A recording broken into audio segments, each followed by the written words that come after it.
name's Louise and I'm here to talk you through a couple of exercises today that will help your flexibility as a rider. If you've read the blog on our Equifit post, you'll understand the importance of flexibility and how through doing exercises to improve your flexibility, it will improve your riding. So here we go. What you need ideally is a mat and maybe a small pillow just so that your spine is aligned. It's really important to have the head and the trunk and the pelvis, just as you would on a horse, aligned on a mat, so that we can create what we know as a neutral spine and a good positional alignment. Okay, so the first thing we need to do is get the pelvis in neutral, and that involves placing our hands on our lower abdominal area. So if we have the heel of our hands on the bony points of our pelvis at the top and the fingertips at the pubic bone, the base of the pelvis, and you just rock back and forwards just to try and find the extremes of movement. So I'm totally flattening my back now, lifting the tail end up, and now I'm gently arching my back cautiously and pressing the tail end down.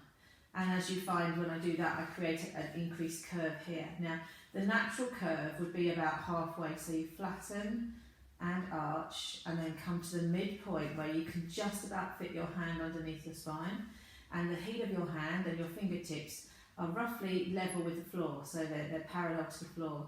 Really important that your head is in line with your body, so your fingers on your forehead and your chin are again parallel to the floor. Too many pillows would cause you to be in a flexed neck position, and too little pillows would cause your chin to poke. So we want to have a lengthened back of the neck so that these 2 points are parallel to the floor, or as close as possible. The first exercise we're going to do is called the pelvic bowl or the pelvic clock. Now I want you to imagine, and visualization is a really good way of helping you to do an exercise. Whether you're learning something on your horse, sometimes your instructor might get you to visualize something, or whether you're learning an exercise on the floor.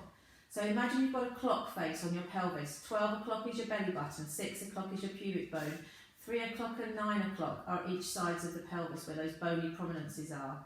And we're going to gently roll around our pelvis in a circular motion, like a ball or like going around a clock face. So if we start at 12 o'clock and we work around 1 o'clock, 2 o'clock, 3 o'clock, 4 o'clock, 5 o'clock, 6 o'clock. So now I'm slightly pressing down on my tail as my upper back arches, arches a little bit here. And I come round 7, 8, 9, 10, 11, 12. So I'm circling my pelvis. And what I hope you can see here is that the rest of my body is staying still. So I'm just trying to isolate the movement to my pelvis. Like when we're riding, we try to sort of use our seat, but we don't want the rest of the body to move at the same time.